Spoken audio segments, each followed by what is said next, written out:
ఈ ఎండలకి sun screen రాసుకొని బయటకి వస్తే ఆ సన్ స్క్రీన్ వల్ల ఇంకా చెమటలు ఎక్కువ వస్తున్న ఫీలింగ్ వస్తుంది నాకైతే. ఇక్కడ కనిపిస్తున్న కుక్క అయితే వారం రోజుల నుంచి మా ఇంటి గేట్ ముందు పడుకొని ఉంటుంది. గేట్ ఓపెన్ లో అన్నా కానీ లోపలికి మాత్రం రావట్లేదు. నేను బయటికి వెళ్తే నన్ను మంచిగా రిసీవ్ చేసుకుంటుంది, ప్రేమగా దగ్గరకు వస్తుంది.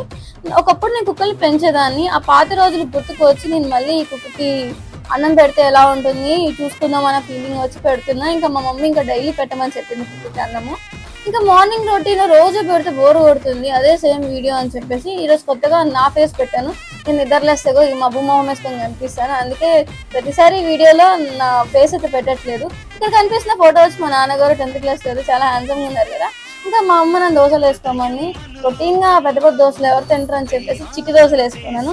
మా ఇంట్లో పిల్లలు ఎవరు లేరు, నేనే చిన్నపిల్లని. ఇంకా నన్ను అలా ట్రీట్ చేస్తారు. కానీ చిట్టి దోశలోనే ఇలా తింటేనే టేస్ట్ ఉంటుంది పెద్ద పెద్ద దోశల కంటే. ఇంకా మా నాన్న విజయవాడ నుంచి వచ్చేటప్పుడు నాకు ఈ పెద్ద రెగ్గాలు తీసుకొచ్చారు. ఇందులో వాటర్ కంటెంట్ ఉంటుంది, హెల్త్